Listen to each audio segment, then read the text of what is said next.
Hey there, observers! This is Taiwan Observer, and we are back with another video. This time we're going to be talking about the fallout from Nancy Pelosi's visit. Yeah, well, it is what it is, guys. She came right after she landed. China decided to announce that there is going to be live animation drills around Taiwan. Initially, they announced 6 exclusion zones, but then they corrected themselves and said that there are going to be 7 zones in which they are going to carry out those military drills. And this is the biggest fallout, I think, of the whole thing. In response to that, Ministry of Defense of Taiwan said something. Well, what was that? Well, basically, the Minister of National Defense here in Taiwan said that the live fire drills were tantamount to a blockade of Taiwan's air and sea, and this was threatening to our national sovereignty. Yes, I want to add something to that.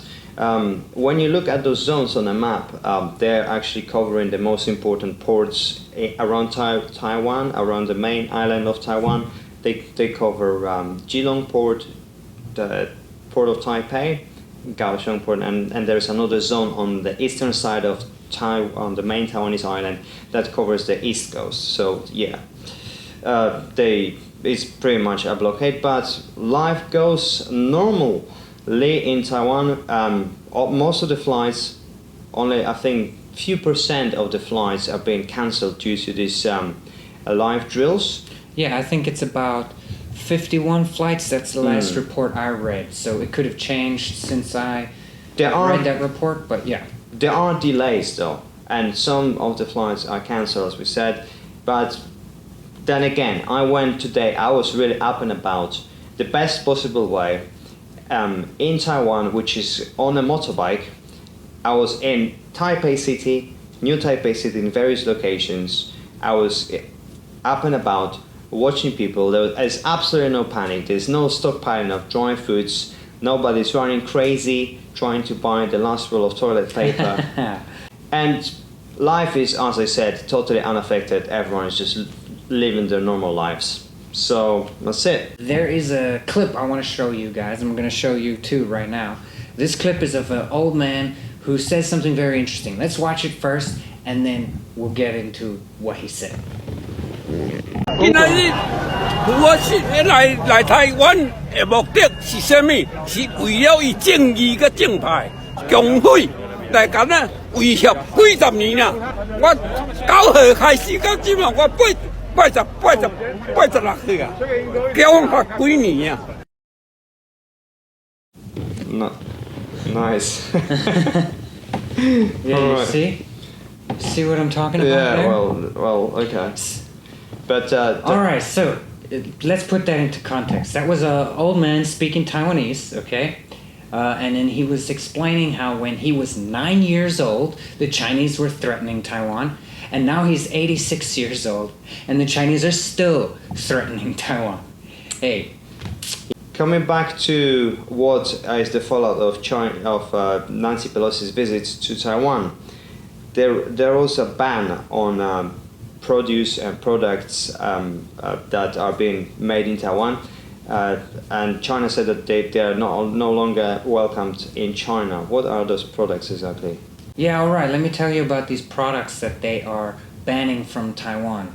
So some of the products, before Pelosi's visit even, they started banning them. And these are some of the products that they banned. They have banned 98% of all unroasted coffee beans, 92% of unroasted cocoa beans, 88% of dried fruits, 87% of stuffed pastas and breads, 87% of seafood, 87% of health foods, 82% of health supplements, 80% of baby food, 80% of medical foods or foods with special medical purposes, 80% of soy-based baby formulas, 80% of plant-based oils, 40% of candy, 37% of solid beverages, and 36% of tea products in Taiwan. And that was before Pelosi even stepped foot off of her plane. So, what else have they banned? I also read that they banned a couple of types of fish from Taiwan, specifically the ones raised in agricultural farms, and they also banned pomelos, which is kind of crazy because Moon Festival is around the corner, and that is a huge pomelo festival. Basically, everybody eats pomelos. You put pomelo skins on little kids' heads and laugh at them. You know what I mean? Make it look like your cat's wearing a helmet, stuff like that. This is what we do. So it's surprising that they would ban pomelos so close to a cultural event like the Moon Festival, right? Yeah, that was quite surprising actually, because China is the biggest consumer of Taiwanese pomelos, and that was actually, from what I read, a big hit to Taiwanese farmers. But then again, we had something like this before, and Taiwanese pineapples were banned in China, and then thanks to international markets, thanks to our friends in Japan and other places like Australia, too many to mention, like Taiwanese farmers were able to sell a lot of their produce to their countries, and we are hoping that in solidarity with us, you guys are gonna help us to buy those products and help our producers with those products like pomelos or all of the things that you've mentioned. Yeah, and another thing is that even though they are banning these things, kind of punishing the farmers and punishing the agriculture industry, because our biggest buyer of agricultural goods is China in Taiwan. So they're trying to punish the everyday guy for what the government is doing, hoping that that would put pressure on them to vote for a more pro-China party in the legislature. But that didn't work the first time they did it, and it hasn't been working now. And I think that in anticipation, for instance, pomelo farmers, or at least the association that buys and sells the pomelos on the open market, they have been diversifying their export markets, right? So, or their markets in general. So they've been selling more to preserves companies who want to make preserves out of pomelos. They've been selling it to cleaning companies that want to buy pomelos to put into their cleaning products and stuff like that. So, to break it down, there is a lot of banning of products in Taiwan, but that is decoupling the Taiwanese economy from the Chinese economy at an even faster rate. And in the long view, in the short term, it sucks for the farmer, and I hope we can continue to buy these products and people overseas can continue to buy these products. But in the long term, decoupling those economies, allowing China to have less leverage over Taiwan, is always a good thing, in my view. You may have a different view. If you have a different view, put it in the comments. Let me know. Tell me I'm an idiot. I don't know. Okay, guys, and well, what is the other result of this fallout of Nancy Pelosi's visit? Well, coming back to those live drills, are they really visible from Taiwan? Yes, they are. I saw videos shot from Ilan, and you can actually see some of those missiles hitting the water, killing the poor fish. And some of our reporters from one very famous in Taiwan TV station called TVBS. Is it? TVBS. Sounds funny, okay? And sometimes they do live up to their name. very often, actually, very often. Well, but this time they were a bit ballsy. Well, yeah. And what they decided to do, they decided to rent a yacht, or maybe that's somebody else's yacht, I don't know. And they sailed in direction of one of the exclusion zones on the eastern side of Taiwan, and they were directed away from the place by the Coast Guard.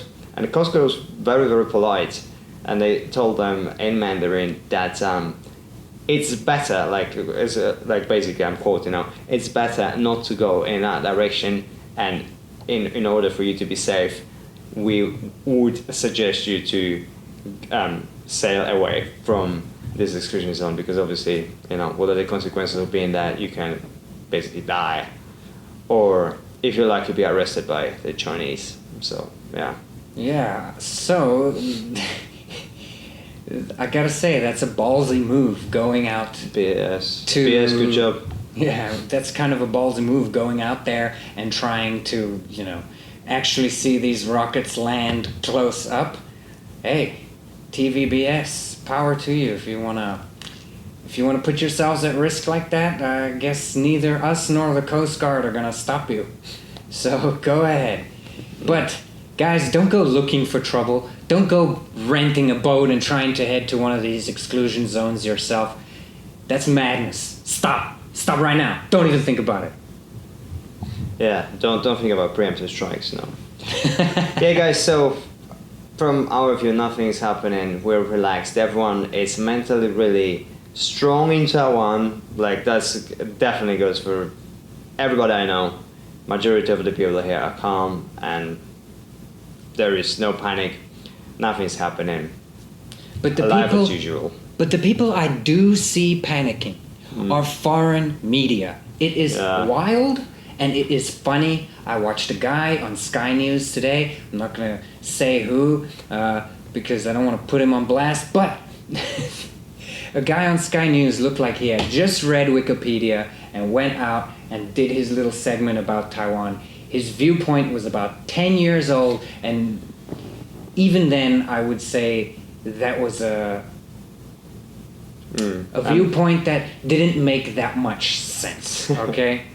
To put it mildly, hi. To put it mildly. And so if you are in a Western country, please try and understand where we're coming from. For the last 70-something years, the Chinese have been threatening Taiwan. For us, it's a daily occurrence, but only now has the foreign media decided to pick it up in the last couple of years because it's sensational and it gets views. But understand from our viewpoint, it's just but understand from our viewpoint, it's just same shit another day, right? Yes, that's it. So, and a perfect way to explain that would be if you look at comment sections, especially in the Taiwan media sphere, all the commenters are saying things like, just shut up and do it already, or wah, somebody change China's diaper. It seems like just a lot of whining and not much action. Now, do I want them to take action? No. Would I prefer them to keep whining? Yes. Let's just say, from our point of view, we don't think this is a big deal. So chillax, guys, and we're gonna see you on the next one, I guess, if we're alive. Taiwan Observer, out. Peace out.